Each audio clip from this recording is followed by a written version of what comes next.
Welcome to today's Energy Central's Power Session, Holistic Perimeter Security for Utilities in an Uncertain World. We're so glad you are joining us. Before we get started and before we continue, I certainly want to give a big thank you to 3B Protection for making today's event possible. We're so excited to have them on and be here speaking with you today. And now I'd like to hand things over to our moderator, Mike Smith, to kick things off. Mike, welcome to the event. You have the floor. Very good. Thanks, PJ. Thanks to our panelists. And of course, thanks to everybody for joining us today. We've done some good prep work leading into today's session, and I think we got some really good stuff for everybody. So thanks for joining us, and we're going to get started. One of the things that we like to do, if you've attended any of our power sessions before, is just provide a little bit of a framework for the topics we'll be discussing. So we do a little bit of research about what's going on in the space, and in this case, it's around utility security. And there's a lot going on there, as we'll see as we get into this. So PJ, next slide, please. So first of all, it's a big market, it's a growing market, and I think that's for a very good reason. I think anybody who has opened a newspaper or looked at the news lately, there's a lot of different types of security threats out there, and whenever there's any discussion about critical infrastructure, utilities are usually at or near the top of that list.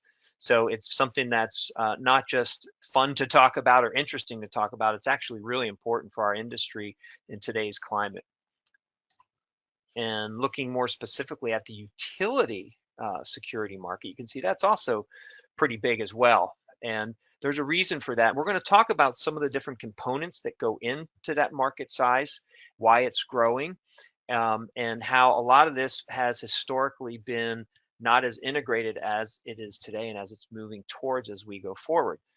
So looking at some of the issues and trends that are driving this market is our next slide. And here we are going to look at kind of what are those key drivers. And there's a pretty short list, but they're all also very big.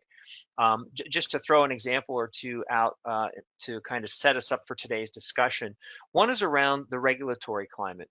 And for those of us who have worked in the utility industry know for some time that when regulators, state level, local level, national level, when there is a new set of regulations or an edict, if you will, that changes utility behavior very quickly. And in the case of the security space, there's a lot of things that have developed in recent years where utilities really have to up their game and make sure that not just that they're compliant, but they're really doing all they can to make sure that they're facilities, their assets are secure. Also, something that we'll get into is around technology. There's a lot of really neat stuff going on in the technology space or as it relates to the physical security as well. So while people may think of, well, cybersecurity is the technology piece, physical security is really just about barriers and things like that, I think we'll see that that's not so much the case today. We also want to look at what some of those threats are. We'll be talking about some of these in a lot of detail in our session today. A couple that we just point out here in our opening remarks are around, as these come pulled up, there we go.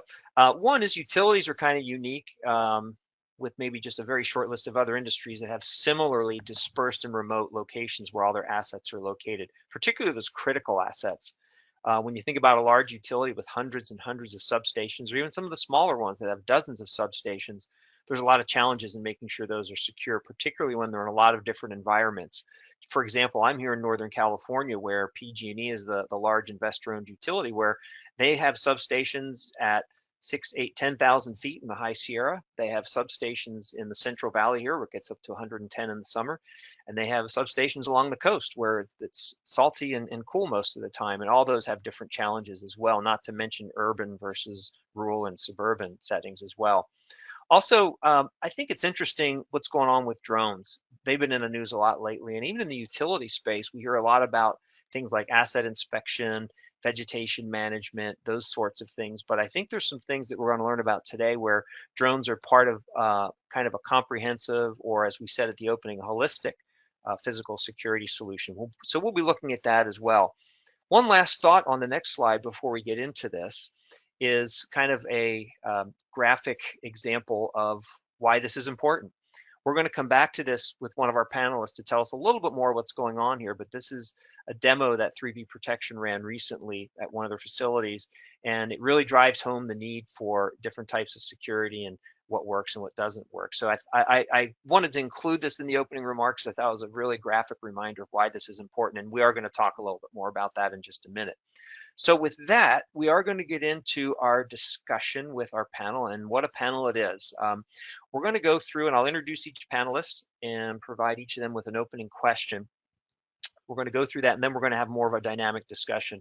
One thing, just a reminder before we get too into that, is for our audience, please do go ahead and drop your questions into the chat. PJ, who opened us up today, she's monitoring that chat along with me, and we will make sure we incorporate your questions into the discussion whenever possible. So we look forward to that and encourage that. So thanks so much on that front. So let's get going. So our first panelist I'm going to introduce is Chris Ott. Chris is a U.S. Marine veteran that specializes in specialized while he was in the Marine Corps, military grid infrastructure as a combat engineer. He supported overseas war efforts by identifying and strategizing the neutralization of foreign utility targets. He has a degree in electronic engineering. Chris also has 22 plus years of experience in critical infrastructure protection design, planning and vulnerability assessments. That all includes 10 years in corporate security at an IOU in the U.S. Pacific Northwest. Chris is currently a principal engineer with WSP. Some of you may remember WSP is Power Engineers, and is the director of infrastructure security. He is also a co-inventor and founder of the Merkit TVRMA tool designed to increase physical security at critical facilities while reducing capital expenditures and cost overruns. Chris, great to have you with us. As we talked about in our prep, I wanted to open up just with a question that I think will leverage a lot of your experiencing working with WSP and a lot of the substation and design work that, of course, is a big part of the business there.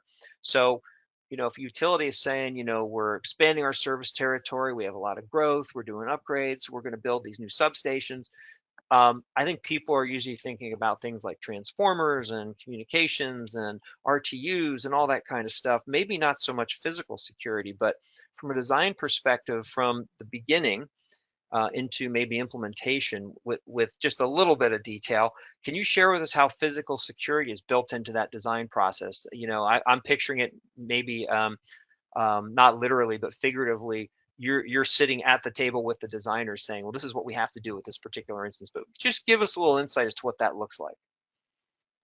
Yeah, thanks for the introduction, Mike. And also the product that we designed in-house is pronounced Meerkat, like the little animal, but that's okay. Just as an example of building or designing security into the process, bringing security experts to the table very early on is extremely pivotal these days, primarily for the standpoint of deciding what your footprint is going to be and how big that really needs to be or small it really needs to be can also depend on the protections that you put within that perimeter. A really good example, we're working on a project right now. It's a very large substation with some very, very large equipment. And we already know that there's going to have to be some ballistic protection built into this design. Before we get too far down the road at that 30, 60, or 90% mark, we need to know where those walls or barriers or protections need to be so we can orientate the critical equipment to be in the right location to where it's less vulnerable from different avenues or threat vectors, as they say in the industry. So bringing us in or experts like us in early on can really help save a lot of design costs down the road or redesign costs down the road. We're trying to reduce unexpected cost overruns in these designs. And ultimately, we're all ratepayers, right? Nobody likes seeing their rates go up for no good reason. So. Okay, great. That's interesting that cost overruns is an issue. So are you all identifying, again, I'm picturing, figuratively the seat at the table, all this equipment's going in. And is that typically, is the utility aware of that, or do they may be surprised sometimes? Like, we have a budget of X million dollars, and then you raise your hand and say, well, yeah, but you didn't include this, this, and this. Is that common, or are people pretty cognizant of that going into it? Also, great question. So the number one thing that I ask my clients, security director folks, is what is one of the things that you wish would be done differently in this process? And some of them say, well, had we just picked a different location, that would have made, all the difference in the world. So that is one avenue. Drawing from my corporate security experience, oftentimes we are brought in way later in the design or even the implementation phase of a project, and now we're having to try and arrange protections, technology around an existing substation design, and it may not be optimal. So yeah, bringing folks in early on is the number one feedback I get from security experts. Right. Good. Good. Well, hopefully there's traction there with that as things evolve. We're going to move on to our second panelist, and I'm going to introduce John. John Carstensen is the Critical Infrastructure Vertical Manager for North America at Bosch Video Systems, he's leading strategy and solution developments across North America. With more than a decade at Bosch, John focuses on delivering scalable, integrated perimeter security solutions that enhance resilience, operational efficiency, and cybersecurity for critical infrastructure and utilities. Drawing on earlier experience in security operations and consulting and the U.S. Marine Corps, so again, simplify to our second panelist, John brings a holistic understanding of how technology, process, and people combine to protect vital assets. At Bosch, he continues to advance innovation in perimeter protection through intelligent video systems, analytics, and holistic system design. So, John, thank you for joining us, and we're going to kick off your part of today's panel with a question about some of those technologies. So, again, I think it's an evolving space. I think that folks haven't necessarily looked at the scope of technologies when they're thinking about physical security. So can you maybe just cite a couple of technology developments that are maybe happening today or maybe on the horizon that your utility customers should be aware about when they're starting to build this infrastructure, upgrade this infrastructure, and be cognizant of the need to protect it? Yeah, first off, Mike, thanks for having me. Happy to be here. And Semper Fidelis, indeed. Happy to be on here with a fellow Marine as well. And thanks for your service in the Army. So what a great panel and an opportunity to get together and talk about one of my favorite topics, which is physical security of critical sites and specifically electrical utility sites. Technology certainly is, we all know, evolving so rapidly. And the short answer to the question about how is technology and what's notable about technology affecting this sector and technology and physical security at electrical sites is kind of a duh for all of us, right? AI is clearly the most impactful thing today that is impacting us currently and changing things right now. And of course, we'll continue to change things. But that's a bit of a kind of a high level answer. The reality is there's some specific things that I'll mention that have really changed the way that we approach these physical security problems and these threats and the vulnerability of the electric grid. The first thing for me is sensor fusion. Gone are the days, thank God, that there was a bunch of disparate systems protecting a site. Back in the day, we saw fence detection systems where you mounted technologies onto the fences themselves or the walls and leveraged that technology. Beam sensors, some very fundamental but very effective technologies that were helpful for sure, but installed and used years ago in a disparate fashion. Today, we have the benefit of being able to fuse all of these different kinds of sensors together to create a layered approach to security. And I think that's one of the most notable recent developments that we've seen in this world that's really impacted positively the ability to protect critical sites. So sensor fusion, and again, that's fence sensors, beam sensors, LIDAR sensors, thermal sensors, radar sensors, acoustic sensors.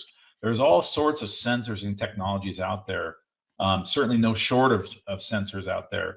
But the key is that we've been recently been able to fuse those sensor technologies together to create a layered approach to security. So I think that's notable in number one. The second one for me is looking at what we've called PIDs for years, perimeter intrusion detection systems, and really looking at through the lens of creating a PID system that's reactive and autonomous, which I've coined a phrase, PID squared, which is just a play on that acronym, and it adds a second D there that stands for deterrence.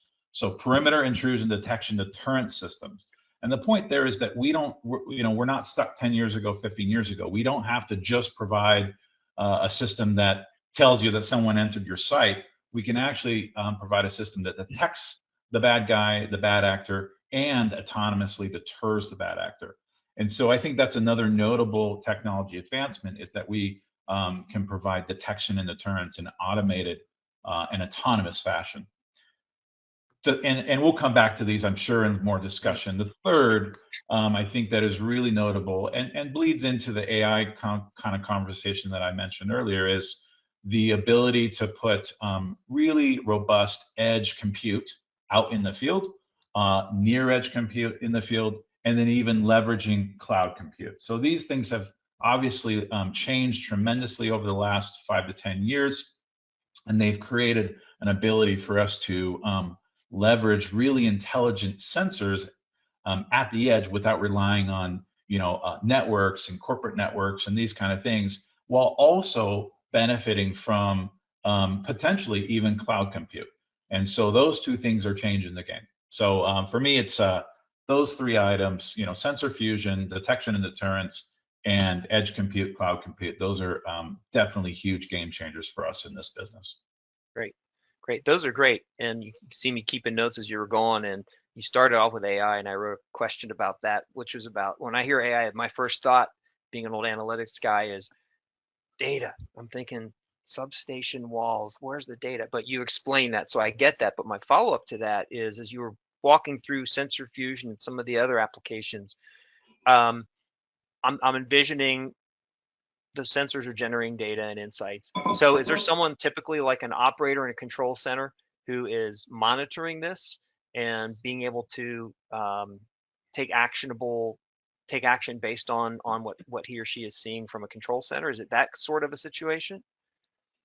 Yeah, absolutely, right. Most utilities, and I think Martin can absolutely weigh in here as probably more of an expert, and even Chris from his experience at an investor-owned utility. But absolutely, most large utilities have some sort of global operations center or a security operations center, and different names for the same thing, which is exactly that, right? Folks sitting there that are seeing the data, the inputs, the alarms, the alerts, whatever you want to call them, coming in from those sensors, from those systems that are now layered, to then respond, right? And try to deploy some communication and response to address the situation at hand.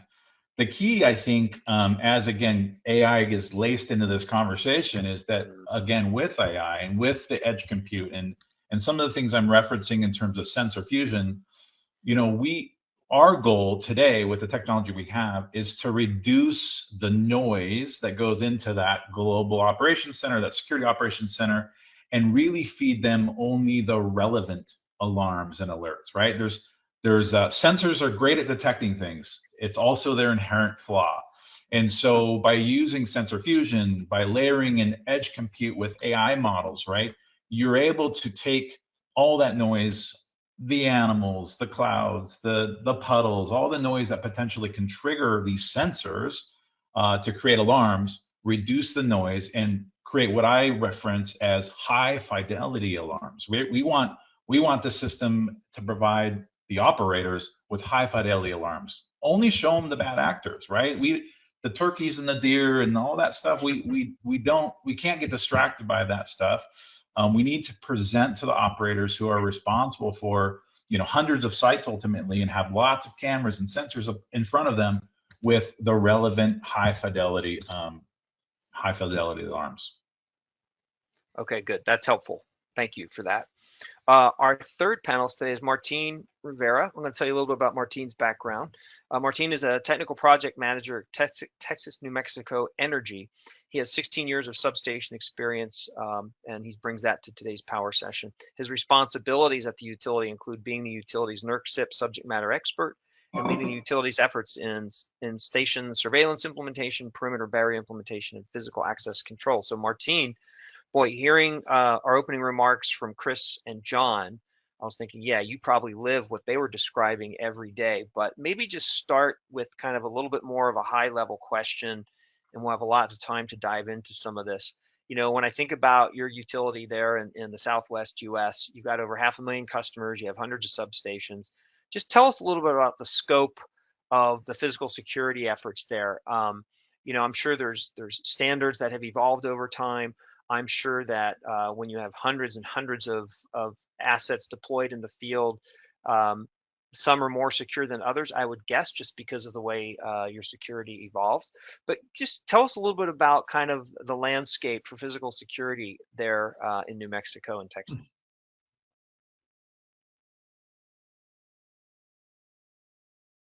Yeah, thank you, Mike. Appreciate the time. Thanks for having me.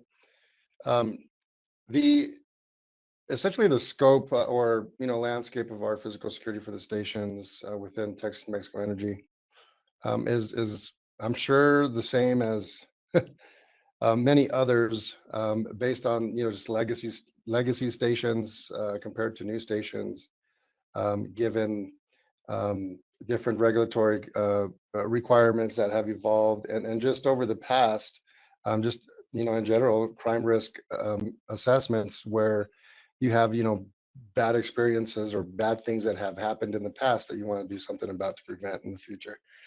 And so that leads to the range of your standard chain link, barbed wire, 3-strand top of the fence, perimeter barrier with your standard same type of chain link gating with a chain and a lock. We got plenty of those. I'm sure that's very commonplace for most. And then you go from that with and talking about perimeter security, along with that. Let's say you have a control enclosure or some kind of, I'm not going to call it building, so we don't get in trouble with building codes, but some kind of other enclosure that you need to know if somebody breaks in or not. And that's the basic door alarm. Our operations center will get, or control authority, more importantly, it's the control authority that gets the alarm, not necessarily SOC. They get this status alarm, not a lot of information, just a status point off an RTU. So very basic. That's kind of one end of the spectrum. And then we go to the complete end, where everything else is somewhere in between there.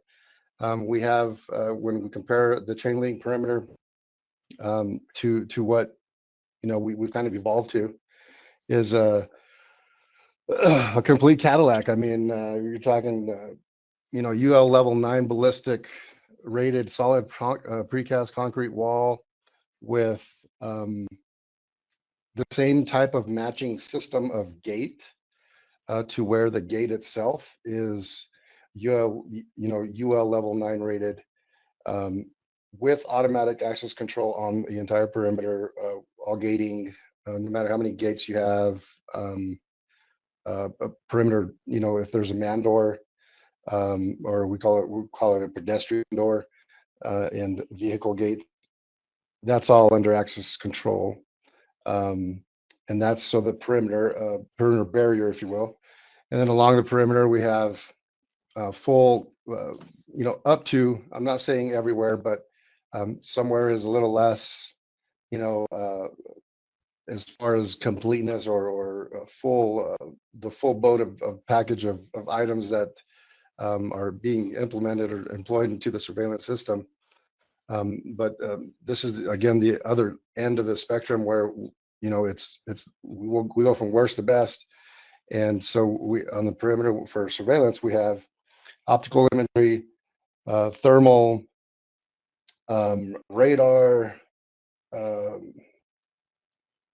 That is like complete field of view perimeter with threshold programming, zones, different zoning for criticality, zone 1, zone 2, zone 3, zone 4, etc. What's important, what's not, how critical is this alarm, how close are they, did they breach the perimeter, etc., along with tracking and just notification, object recognition, like Jonathan was talking about. We had a lot of nuisance alarms to begin with, like thousands and thousands and thousands on a basis. So that is a huge part of the system. Is like Jonathan was saying, it's not just about the physical gadgets, but it's that technology, the cyber side of things that really puts it to work and makes it effective and efficient. Now that's just a general sense of what we're doing on the perimeters. Within the control houses, again, you go from just a regular door alarm to optical imagery on the interior and exterior, monitoring all the egress and access of the control enclosures. We have video intercoms, motion detection, of course, automatic access control, read in, read out. You have to badge to get out as well. And then for the most part, in Texas, we do things a little different, but that's kind of the gist. And then, one thing, a lot of our folks actually complain about it, but it tells us it's a good thing and it's working, because we employed a lockbox for manual access to our control enclosures. In the event our access control is down and your badge doesn't work to get in, we've employed a lockbox, but it's like a fire-rated heavy duty. It's like a small gun safe type of lockbox combination, the dial, etc. And it's got tamper monitoring on it as well. So if even you open it correctly, everything, as soon as that door opens, our SOC gets an alarm. And they're either expecting that alarm or they're not, and then we have actionable data to do something about. But I say our folks, internally, kind of don't like it because it's difficult, even when you have the combination, to get into it. We think that's a good thing. So, all in all, that's kind of the landscape or the scope of what we're doing at Texas Mexico Energy. Yeah, that was very comprehensive. I appreciate that. From very basic to the Cadillac. I'm going to come back to you in a little bit because we have a couple other things that I think we want to get to first. But when you're talking about deciding criticality and some of the expenditure and investment stuff as well. So stay tuned for more of that with you. So thank you for that. Our fourth and final panelist batting cleanup today is Dominic Dillon. Dominic is the president and CEO of 3B Protection, our sponsor today. There, he has led the company for over 16 years through sustained innovation, strategic growth, and operational excellence.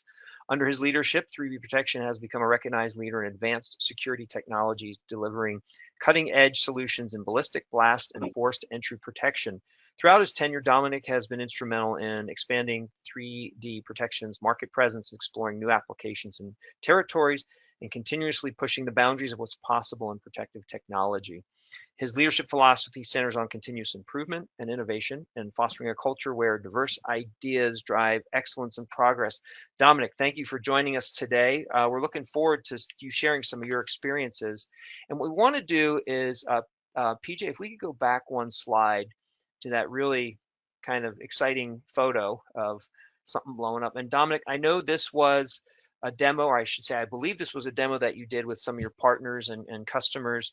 And maybe just tell us a little bit more of what's going on here and why it's important. And I'm going to have a follow-up for you as well, but maybe just share with us a little bit what's going on in this image. Yeah, thanks, Mike, and to all the panelists and for everybody joining us today. Really appreciate it. And yeah, we move on to this video. Is obviously just the graphic alone is very exciting. And this is something that 3B does a lot in terms of really all of our testing that we do. Whether it's an outside event like this or in a lab, we're not worried about bringing our clients out to see it. And this event actually took place January last year. We had our walls installed there, as you can see there, but we also had our very first 3D 3B printed walls at this event. And this was the first time that we'd ever tested a 3D wall for ballistic protection. And on the left-hand side, you can see a traditional CMU walls. And we was experimenting using our some grouts and also some retrofit panels that we can install on the back of a traditional CMU wall. In this particular event, we had not only our wall panels there, we also had a door which was installed in the middle, which unfortunately we can't quite see because of the explosion. This particular day, we'd been through the 8,000 rounds of ammunition into our wall. It's been a very eventful day, and but really, again, demonstrating how robust 3B is in the live field. And we also put over 400 rounds of ammunition into our door, and that's a door that we manufacture ourselves. Actually taking 200 rounds of ammunition just to get the lockout. So it was a very interesting day. At this event, we also had our integrated system, which is a system that John's familiar with. And what that involves is actually integrating all of the wiring and conduits of the cameras into our wall system, actually through our column.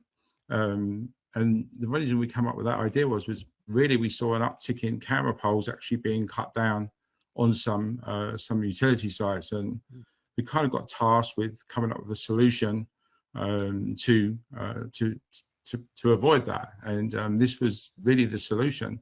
And that solution's been tested again for 50 caliber rounds and also for forced entry. But this is just one of the tests that we actually perform, and we actually did two car bombs this day, planted right next to the wall, and lots of fun, lots of excitement, but more so really just showing how robust 3B is. And again, a couple of reasons for that is the standards in America for ballistic protection are actually extremely low. And one of the areas that we focus on is going way beyond that standard. In some circumstances, the UL standard only requires for one bullet to accredit a product.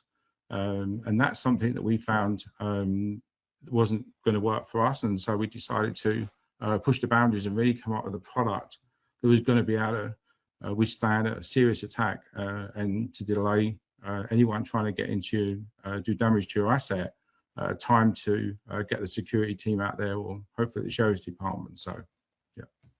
Okay, good. Well, thanks for giving us the background on that. I know when we were doing the prep for this, we came across some of these images, and I thought, man, we can't not include those. That's great. I do have a follow-up for you. And by the way, I do see a few questions coming in from the audience, and we are going to get to those. One in particular is a good fit for something we're going to get to in just a few minutes. But Dominic, just tell us, maybe what are you hearing from your utility customers about their security concerns? Is there a top three that they're most concerned about, or they're the most recent types of threats that maybe 3 years ago they weren't seeing? What is those things when you're having that first meeting with a prospective utility customer, and what are you hearing? What are those top three, just to give us a sense of kind of where the thrust is these days? I think, again, one of the biggest things is definitely drones. Drones is the top agenda of everything. And it's something that is at the top of everyone's minds.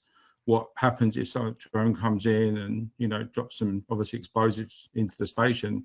That is definitely one of the things we hear, top worry of everybody. And unfortunately, obviously with technology that's out there, there's obviously the drone detection and everything else. We can't protect the entire substation. We can protect buildings from explosives, utilities, buildings and everything else, but not obviously the station itself. And as we move down the line, physical security is definitely one of them, people coming in, and copper theft is a big one. People breaking in and stealing really whatever they can get their hands on.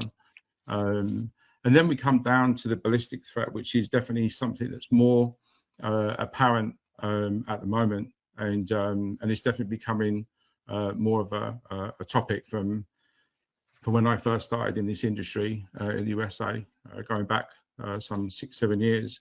So yeah, ballistic is definitely becoming more apparent. So to me, that's really the top three that we experience when we're talking to our clients. Okay, good. Yeah, the drone one, that's interesting. Yeah. I think it's both a tool and a threat, right? Interesting times. Okay, well, thanks everyone for those opening remarks. I think that got us off to a great start. I do want to bring up something that, again, is something that we kind of talked through in our various prep for today's power session. Many of you on the session today, if you've been around the industry for a while, you may remember the Metcalf substation incident at PG&E back in 2013. You know, when we were discussing this among the panel, we have some folks have some really good insights as to not only what went on there, but the implications that came out of that for the industry. So I think John and Chris were going to tell us a little bit more about this. I think, Chris, you were going to go first, if I've got that right, and tell us a little bit about what came out of that. And I think John has some stuff to add too. So yeah, the floor is your guys. Tell us about the whole Metcalf thing and how that has kind of changed the shape of the security space going forward. Yeah, thanks a lot, Mike. Yeah, so I always refer to the Metcalf incident in 2013 as the incident that changed the security industry in utilities forever. Real quick, what I'll do is I'll go through a couple of the bullet points, some actual facts from that event, and then I think John has got some misconceptions and some missteps from the story that has transpired subsequently. It's worth noting that that substation is just outside of San Jose in California. San Jose, in case people aren't aware, is a fairly good-sized city, right? It's not very rural. So the attack started approximately 1 a.m., but sometime between 12:58 to 1:07, they think, is when the assailants started cutting critical communication lines, fiber optics, phone lines, things of that nature. Approximately 30 minutes after they started cutting those is when the first opening shots started to ring through into the substation. So right around 1:31 a.m. is when they started firing. Approximately 1:41 a.m. is when the 911 calls started coming in about some irregularities and or shots being heard fired around the substation, because the Metcalf Energy Center is just across the road from that location. So it's quite possible they could have heard those rounds being fired. About 5 minutes later is when the transformers in that substation started having overheating issues, started dropping load and things of that nature. And about 1:50 a.m. is when they believe the attackers and the gunmen left the location. Now, it's worth noting that almost exactly 1 minute after they left is when the police arrived. And so why that's all important is because whatever defenses, protections, and notifications you put in place, you need to try and figure out how long is it going to take for your response plan, your first responders, whatever you have in place to notify you and protect you from events like this to be enacted. That's the duration of time that you need to protect your facility from. Now, I'll pause here momentarily because I think John's got some interesting information regarding that event as well. Yeah, I think the most notable thing for me is the first part you mentioned, right, Chris, which was the cutting of the communications, right? It's no secret that bad actors like these folks that attacked Metcalf certainly would take likely a very similar approach to a strategic attack on a substation. And I mentioned earlier when Mike and I were discussing kind of new technologies and kind of things that are affecting our industry, one of the biggest things I think that came out of Metcalf for the industry, and certainly something that I am keenly aware of when I'm discussing solutions around technology that can detect and deter and protect substations, is around the reliance of the technology on any sort of single point of failure or say network infrastructure that exists outside of the site. You know, utilities certainly depend on network communications from the site to their headquarters, to central locations for all sorts of things. But in the case of physical security and detection and deterrence, certainly Metcalf shows us the importance of an autonomous system that lives and breathes on its own at the site there locally, so that if and when communication is cut to the site, as it was at Metcalf, that this doesn't stop the site from being able to still autonomously by itself leverage the layers of sensors to detect and the layers of automated response to deter the potential shooters, the potential attackers of the site. And so I think for me, that's the most notable thing, is that communication was cut, and that's no surprise. I think any of us in the security business certainly look at that as a major vulnerability, and a major risk is that the communication from the site to whatever control or communication center there is. And so as much as we can, we need to rely on and leverage edge or near edge based technologies that are able to really operate as a standalone system, even with no communication outside of the site. Yeah, and also to compound on that, John, eliminate as much as possible your single points of failure. Relying on one single source of communication for any facility is not wise. If for some strange reason it has to be that way, it needs to be extremely, extremely robust. A good example would be if you have to feed your location with fiber optic connections, maybe have a backup microwave communication system where only your most critical systems reside on, whether that be notifications from alarms or system information letting you know what's going on with temperatures. John mentioned also the detect and deter factor. So there are 6 primary criteria that we talk about in the industry. It's the detection of what's going on or activity at the location. It's being able to deter possible bad activity, right? You're looking for that target shift, make them pick a different location or not your location at all. And then you want to be able to assess the situation on what's going on. Are those people supposed to be out there, not supposed to be out there? You want to be able to delay any possible attack, right? Once again, buying yourself time. And then after those 4 are put in place, you want to be able to communicate any abnormal activity or what's transpiring on your facility, and then your response plan. All 6 of those are extremely important. If you're missing any one component to those 6, then you're opening yourself up for a very large window of failure, and it's a gap in security for sure. Go through those 6, list those 6 again. I caught about half of them because I was listening to you. Sure, yeah. Detect, deter, delay, communicate, assess, and respond.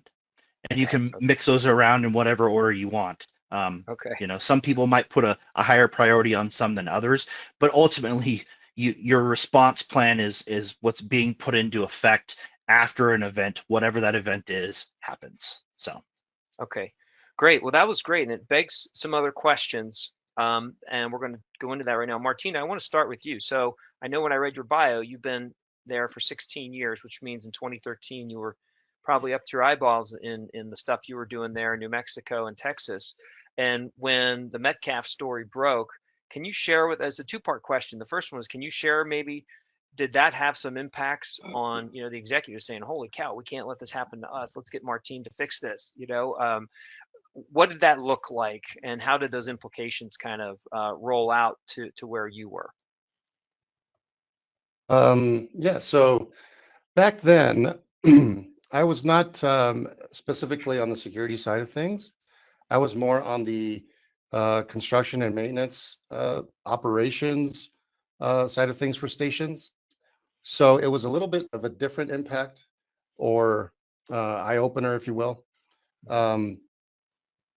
where something like that happens, and how do you respond to that? How do you react to it? Now that more recently I'm on the security side of things, it helps me connect the dots from where I was then to where I am now, and it gives me the 2 different perspectives. In an operation or operational impact situation, like Chris alluded to, it really changed this kind of concept for forever. because you start looking at vulnerabilities from a security standpoint, but also from a just asset management standpoint, our operational impact. So, criticality to the system, criticality to your sourcing. And nowadays, it's a long time to get a transformer. And if you lose one or two or more, you're in trouble if you don't have spares. And depending on the specificity of that transformer, how special is it? Is it a standard medium voltage transformer on the distribution side, or is it an auto transformer on the transmission side, or is it a phase shifting transformer? You get into some special stuff that it becomes more critical and definitely takes longer to build, to get, to deliver, to install, to commission, et cetera. So from an operational impact standpoint, that's kind of where it went, and it goes hand in hand with those vulnerabilities. So we did have an incident in the past where we had a transformer get shot. Don't know if it was strategic or not. We think it's just target shooting, but we lost thousands of gallons of oil. It was an issue, right? But when you think about it that way, how critical is this transformer? You start doing things about it to help mitigate the fact of any any security issues occurring. So in the sense, what Chris was talking about, those 6 items that he listed, really reflect to what the SIP implications are from a SIP 14 standpoint, which SIP 14 helps address these particular vulnerabilities from a both security and operational impact standpoint. Obviously, SIP is in place to protect critical infrastructure on the operational impact side of things, but how do you do that? And that ties into the security side. So that's really kind of my experience looking at both ends of that spectrum. Yeah, it made things a little more real, I'm sure. I want to get into some of the more the cost, the budget, the investment side of this. And Martine, I'm going to include you in this question, and I'm going to tie in a question from our audience that had come in that I was waiting till we got to this point. So let me read the audience question, and this is for the panel, and I may add a little bit to it. So in the panel's experience, how much by percentage of overall project budget should be spent on security hardening the different locations? Also, how much does the design take into account soft, air quotes, soft defenses like surveillance or other less intrusive measures when establishing the final build? So I was going to be asking Martine specifically about this, but this question came in from the audience. So I'm going to open it up to the entire panel. And this can be Dominic, with your experience with all your customers, and similarly Chris and John, you all have a pretty wide view, whereas Martine's is probably a lot deeper based on what's going on in his utility. So if someone wants to jump in around that budget question, is there a hard and fast rule around percent of your spending on a project? What does that look like? And then we'll talk about the soft defense as part 2. So who can tell me a little something about in our audience, what this budget question looks like? Is there a rule of thumb, or how do you go about that? Yeah, having been on both sides of the coin, actually on multiple different sides of the coin, right. I like to say that security protections should not be holistic. Now, I know that people in the utility world don't like that because they like having standard builds, but no location is identical to the other, right? So what a lot of people who have worked in the nuclear industry are familiar with is doing a DBT, which is a design basis threat. I would advise for your most critical locations that's a very prudent way of going about things to identify the threats and mitigate those threats. But is it realistic to do that at, let's say your utility has 300 or 500 substations? Is it realistic to do that at all of those? Probably not. So what a lot of our clients are doing is they are creating a risk matrix. It could be as simple as an Excel spreadsheet. And some of the things that you need to have in that risk matrix is anticipated loss. So that's a factor that needs to be looked at. Restoration time. So in the event that you lose a component or multiple components, what is that going to do to your infrastructure, the surrounding businesses, and any adjacent substations that are tied to it? Also, what needs to be considered in that matrix is restoration time, because that's a factor as well. And then, of course, PR, right? So some utilities out there are very concerned about what bad publicity or even good publicity might be, right? So you build that risk matrix, and then concurrently you build a mitigation matrix, right? Some of the items that your organization is familiar with for mitigations, whether it be from blast barrier walls to different technologies, and then you overlay those two and figure out what does it make sense to put in place, right? Are we going to lose $1 million a minute if this location goes out? Then it's worthwhile to spend X number of dollars to protect that asset or those assets. So it's not an easy answer. I hate saying it like that. It's like going to a guidance counselor or a pastor and say, hey, tell me what I'm doing wrong in my life. But it's not the same for every location. That's my answer. I'm sorry it's so complex, but that's how we're dealing with those. Well, no, that's certainly helpful. Who else wants to jump in on this? I'm going to add on to that because I couldn't agree more. There's in the world of physical security for critical sites, there is no silver bullet, and then there is no single technology. There is no perfect tool for the job. There is a combination of technologies and protective layers. We've talked a lot about a layered approach. We've talked a lot about sensor fusion, right? The common understanding your actual design basis threat certainly has to be the first step, right? Because we can't go anywhere unless we understand the threat that's even realistic. And then we have to understand, to Chris's point, and he explained it very well, how critical is that asset? How critical is that site? And it's even a little deeper than that, because a particular site, a large 90-acre, 500 kV substation, there's a lot of space there, right? That's a lot of area to theoretically protect. But within that substation, there's really only, certain assets in that substation that are super critical.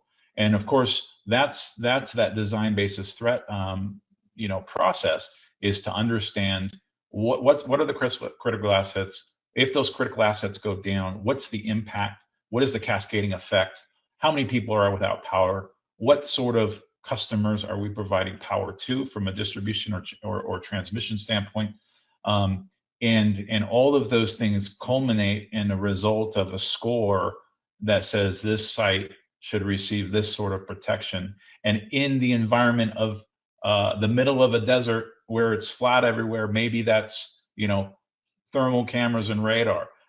In the middle of an urban environment, maybe that's LIDAR and ballistic walls, right? So there's so many variables there. But the good news is that in the world we live in today, there is so much relevant and proven technology out there, between ballistic walls that are tested above the UL standards, to Dominic's point earlier, right? Not just the standard, but actual real world testing.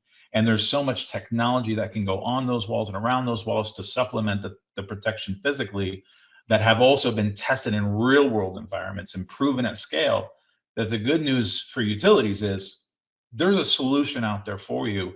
But the assessment has to start with the utility, right? And how important is the site, and what's the impact if there's damage to that site? No easy answers. That's what I'm hearing. Yeah, there's a lot going on there. I did want to ask another piece of this question. We're going to come back to the the soft defense question in a minute, but I want to stay a little bit more specifically on the budget stuff. And Martine, I wanted to ask you, and I was going to ask you this, but I think we got a little more behind the question now. How do you all, again, large investor-owned utility, probably competing for budget dollars for a lot of different priorities. what are the executives seeing? What is leadership seeing in terms of those drivers to really invest in physical security? Is it an event? Is it the regulatory picture? Is it just saying, hey, we've committed to security, here's how we have to do it? Just maybe a snapshot or two on what that looks like in terms of, okay, there's no hard and fast answer, it needs to be X% of our investment, but here's the things that we need to be looking at. How are they coming to those conclusions? What's driving that? Yeah, I definitely echo what Chris and Jonathan are mentioning. That assessment is key. From our perspective here is we continue building and just procuring our partnerships with our internal stakeholders.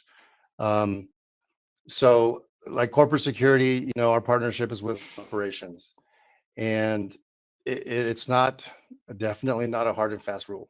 There's not a percentage of budget based on, your project costs, et cetera, especially when you're talking about a retrofit. So, you have, and I'll just throw this out there, you have your new construction environments, and then you have your retrofits.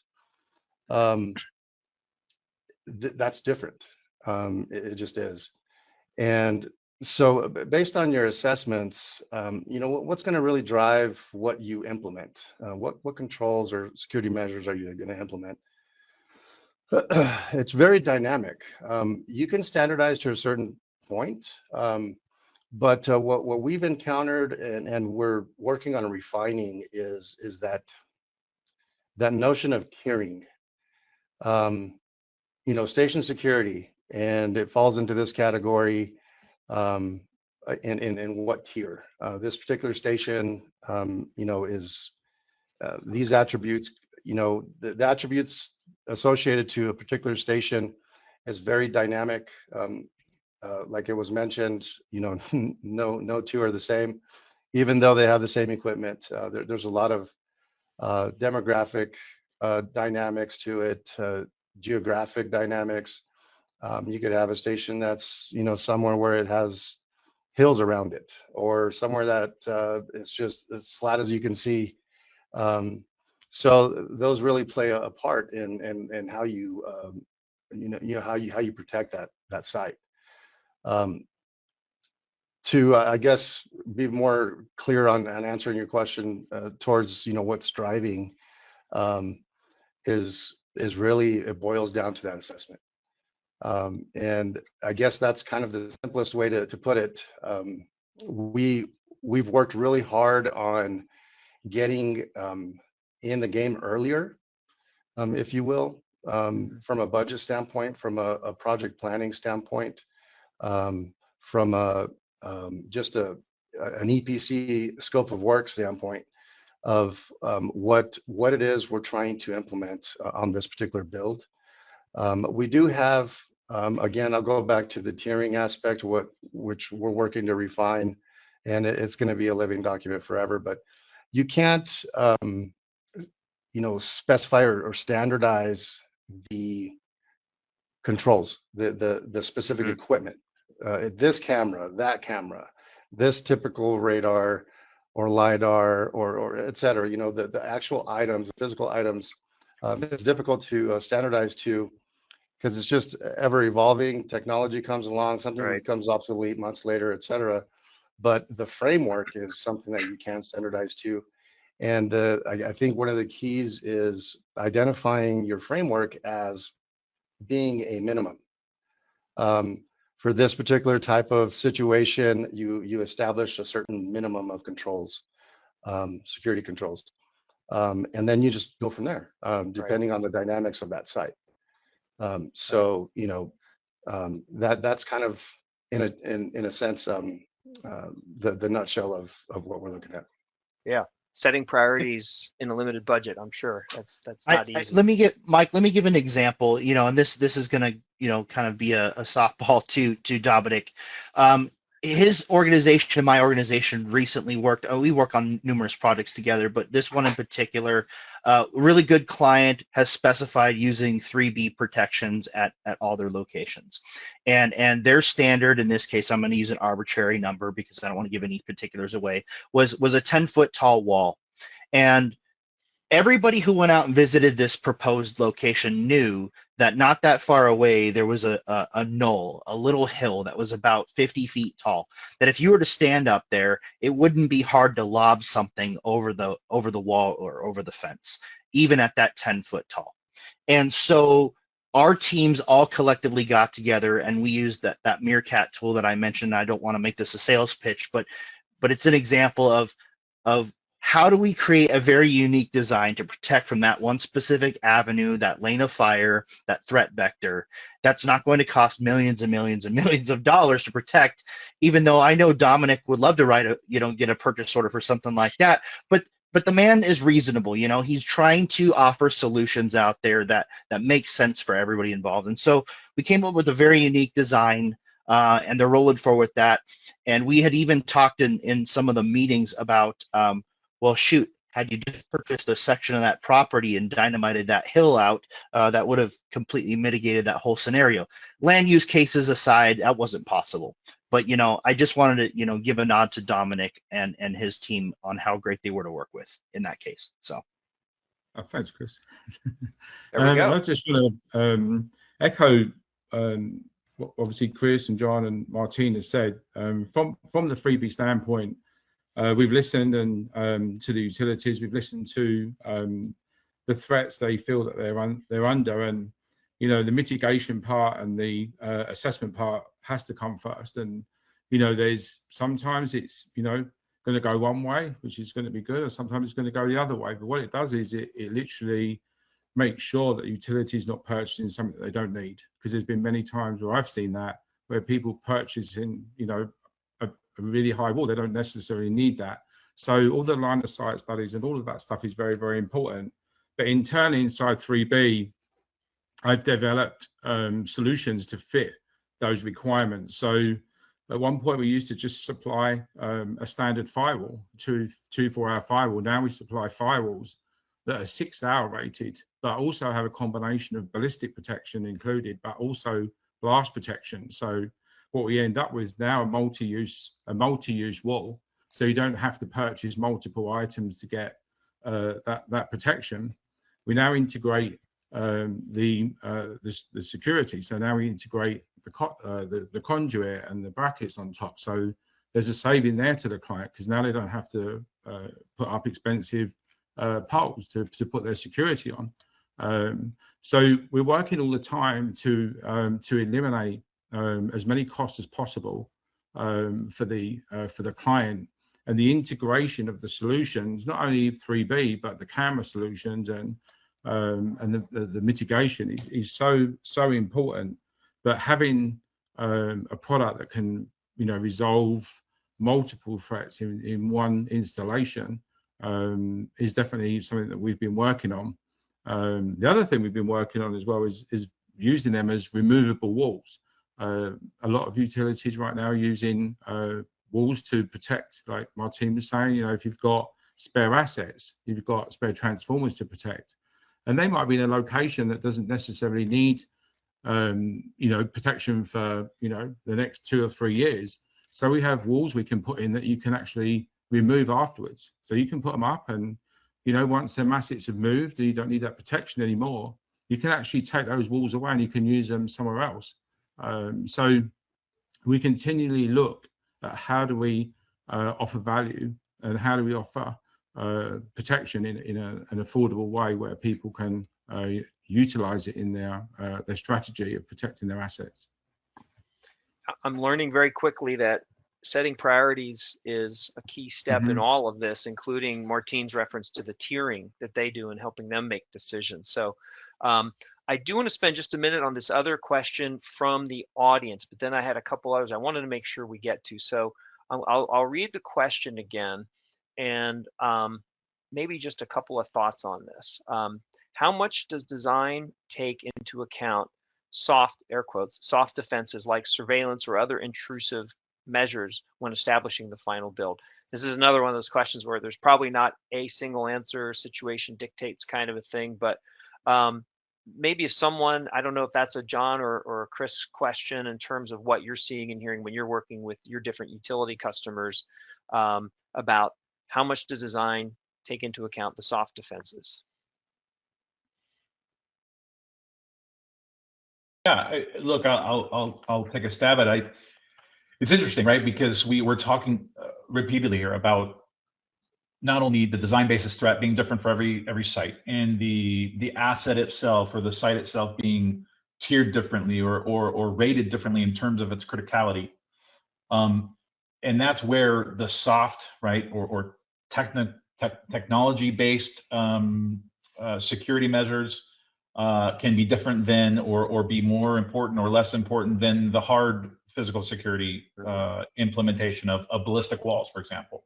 And so they all tie hand in hand, but for sure at some sites, there is certainly a need or requirement or various applications that require more soft approaches that are, I would maybe call, more frictionless or less obtruse, right? And so to leverage technologies like radars or LIDARs or cameras to provide a level of detection and deterrence that aren't real obvious or in your face certainly have their place. And so again, it comes down to assessment. It comes down to design basis threat. A camera certainly can't stop a bullet. So there has to be that balance there.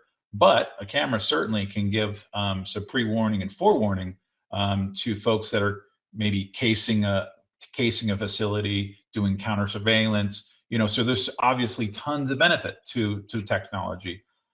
So the theme of this conversation continues to be: there's no silver bullet, there's no perfect answer, but certainly all of these technologies, all of these hard and soft sort of applications can be leveraged together to provide a total protection of a site, total coverage. Okay, good. Well, thank you. I'm keeping an eye on the clock. There's a few things I want to make sure we hit on because we're covering a lot of ground here today. Dominic, I want to come back to you, and I'm going to ask you to play the role of a VP of Utility Operations. So maybe you're VP of Grid or VP of T&D, whatever that looks like. So your purview is not just the security, be it physical or other, but you're responsible for running the grid, okay? And you've got your CIO coming to you saying you need to deploy more devices so we can do all this cool AI stuff with all this new data that you're going to have. You're going to have your engineering team coming to you saying we need to improve our asset management posture. Your CEO screaming about budget. And then you have these guys talking to you about physical security. And you're thinking, okay, again, like we've learned today, the setting of priorities is the first step. So, what in that role, again, you've got your VP of T&D operations hat on. What are those baseline things, or maybe those first couple of steps that you would take to ensure that you're on the right path forward, you're doing so in a way that makes sense financially, but maybe it's getting the most bang for your security buck? What are those things that folks who are maybe not purely security experts, or that's not where they spend the majority of their professional day, but they're in the operations and engineering space and they know it's important, but how do they get started on that? What are those baselines? What should utilities be doing to make sure that they're on that path forward? And by the way, I'll ask you all to chime in as well, but Dominic, with all your experience with a multitude of utilities, what does that look like? Yeah, I think, again, it's always going to come down to whether it's a SIP site or, that's really going to determine a lot of the route that you take on that. Obviously, the SIP standard, obviously dictating virtually what, you need to have on the site. So that's always going to be the first driver. But, again, from my standpoint, you need to understand what you need in terms of what does this site require to make it safe. And that's where the assessments come in. You need someone to come in and, because it's a minefield. If you speak to engineers, I speak to a lot of engineers, and to be quite honest, some of them don't perhaps know all the standards themselves. It's really an education process, and And this is very new to a lot of engineers as well. So you have to be very careful. I think that you do get, the best advice in terms of, okay, where do we start with this as well? We need to do a basic assessment on what do we actually need to protect what we need to protect. And to me, that would be the initial starting point, because without that, you're going to be on a kind of roller coaster. You're going to go around in massive circles. So from the initial standpoint is get some advice and get an assessment done on what you need, because in the long run is really going to save you financially in the long run. And so that would really be my first stop. Okay. All right. If I may, Mike, real quick. Yeah, please. I like to tell a lot of people that security is insurance, and you have to determine what level of security you need for different installations, just like you would need different insurance for different situations or people. I would highly encourage you not to solely rely on the insurance salesperson to tell you what level of insurance you need. A good insurance salesman will tell you that, well, that's up to you to determine. So trust your internal experts or find some external consultant experts who are able to break it down with verifiable metrics and data. So. Yeah. Okay, good. I wanted to mention one thing. Please. Tying into that soft defense aspect and what Dominic just said, identifying what you want to protect and why. It goes back to your assessment, as Dominic and everybody's saying. But when you're talking about like soft defenses, in a station environment, we want to think about our controls that we implement in terms of layers. And if we talk about a perimeter barrier and it's obtrusive or it doesn't look good, it doesn't fit in, etc. One thing I wanted to mention is there's options. There's a lot of options that 3B provides. There's different textures, there's different color schemes, there's different things that you can do. You can make it look like it has windows, just whatever is required to fit into that environment to make it not obtrusive, to make it more aesthetically pleasing to the surroundings, etc. They offer those particular options. So that kind of eliminates the perspective of we can't do that. We're gonna have to look at something else. Because again, it goes back to layers. You need a good, depending on your site, what that perimeter barrier may be. But then you talk about surveillance, and what does that look like? When we say surveillance, it could be just a camera, or again in layers. Okay, we want to add thermal. Okay, we want to add radar. Okay, we want to add tracking. Are we utilizing onboard analytics? Are we utilizing plug-in analytics to a centralized enterprise video management system? So it just kind of just continuously keeps scaling up to the dynamics of that particular site. So again, it goes back to the what and the why. Right, and of course the threat changes over time too. So you have to try and keep up or stay one step ahead of that changing threat. Last few questions we have here, I want to open up just to the entire panel, and you all just jump in as you'd like. We've heard SIP or NERC SIP come up multiple times during our discussion today. Has me wondering, are there other things that come from regulators or other types of governing bodies? For instance, a large municipal may have a utility board they report to or what have you. But in that regulatory picture, beyond or outside of NERC SIP, are there examples of where regulators are driving some of this? State regulators are driving state renewable portfolio standards. They're driving customer engagement, reliability metrics, fire mitigation. Are there things where the regulators either are today or you think are going to be more acutely not only aware of, but mandating in the physical security space? Now you're asking me to look inside my crystal ball, my magic 8 ball. Oh, I've got my crystal ball question comes later. This is the precursor to that one.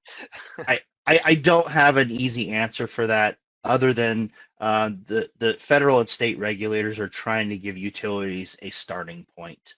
I think if you're just trying to meet that criteria and you're not trying to do better than that criteria, you are still opening yourself up for risk. Not every utility is the same. A municipality is not the same as an IOU or a co-op. So, I think they're just trying to give folks a starting point. Okay. Let me ask another question that's a corollary to that. See, how do I want to word this? Are compliance and security the same?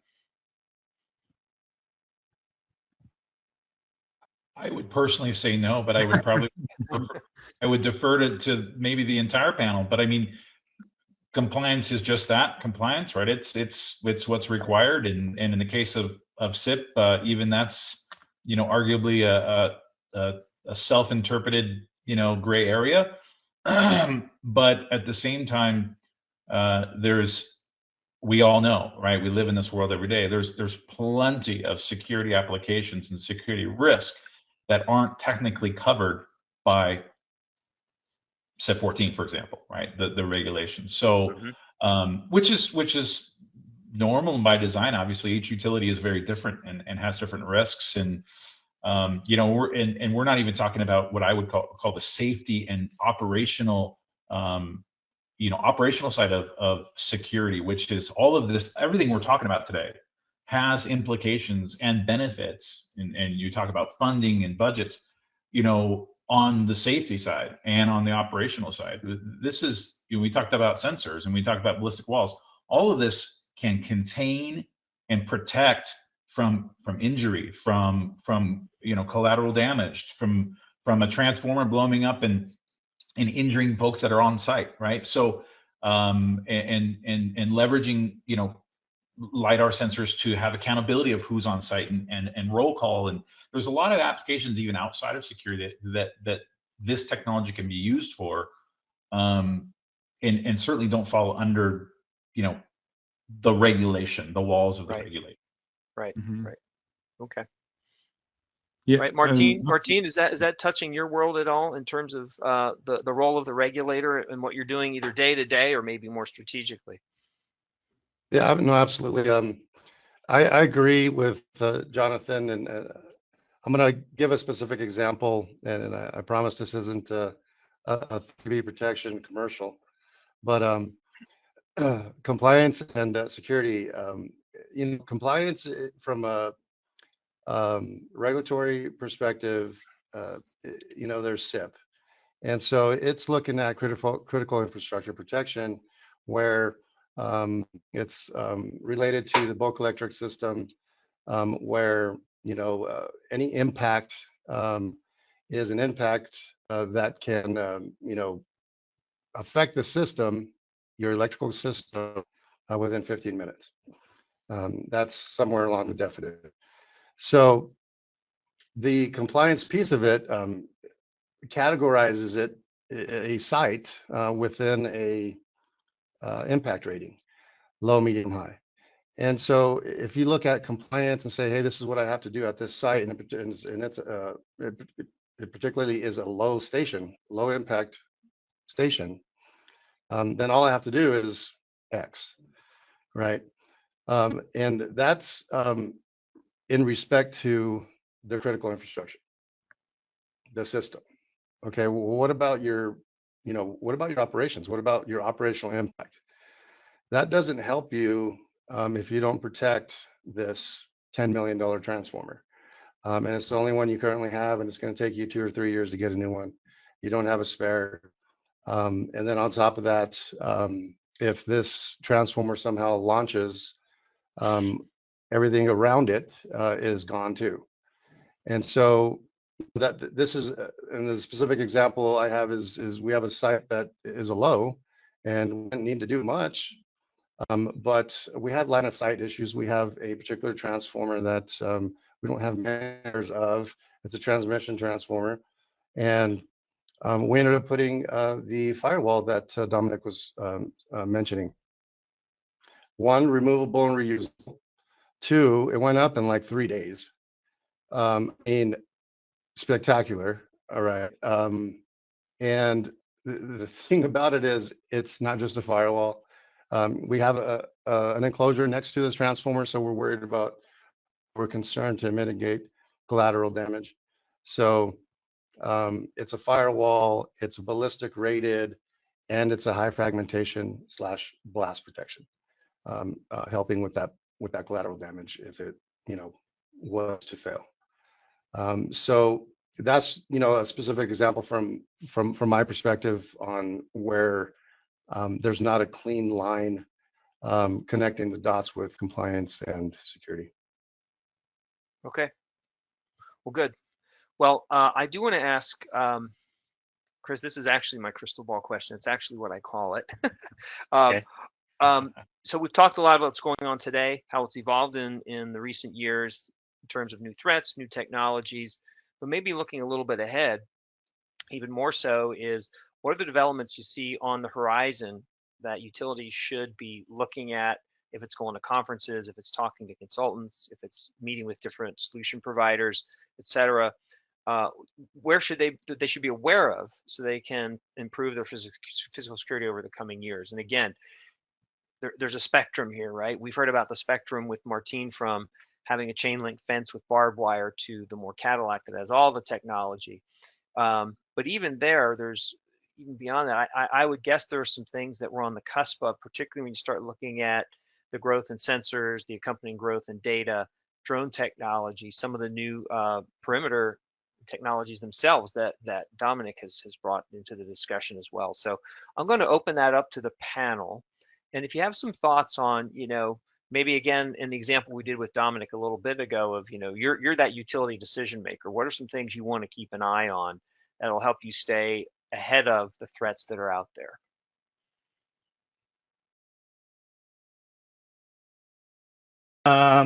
Let me see how I can answer this. I would say have some sort of an insider threat program. Now let me be very clear. I don't mean anticipating or expecting your employees of being the bad guy. What I mean is get your employees to understand that, hey, if they go to the same bar or pub every Friday night and they play pool with the same group, shop talk happens. What'd you do at work this week? Well, right? It's information like that can seem innocuous and innocent at first, but you don't know what your beer drinker has planned. Maybe he hasn't been able to pay his electricity bill for the past 3 months because of one reason or another, and he's angry, right? So you have to be very careful about what information can be shared that's not important to the job task and duties. That would be one thing that I would be cognizant of, is just making sure that your employees understand that what they do on a day-to-day basis probably isn't good for general knowledge. And then also, the standards that you hold your employees to, you need to hold your contractors and subcontractors to that same standard. I've seen a lot of data and a lot of metrics that show that the number one violator of policy or procedures tends to be subcontractors and contractors. Okay. I'll mention two quickly, and I think Chris is spot on. The insider threat thing is interesting, and it's in my first and foremost emerging threat, or thing to kind of keep an eye out for, has to do with just that kind of intelligence gathering, counter surveillance, having situational awareness of your critical sites, right? Understanding who's coming and going. Is the same car, stopping in front of your substation every Friday 4 weeks in a row, right? Is the same drone with the same RFID tag, doing counter surveillance around your site 3 days in a row?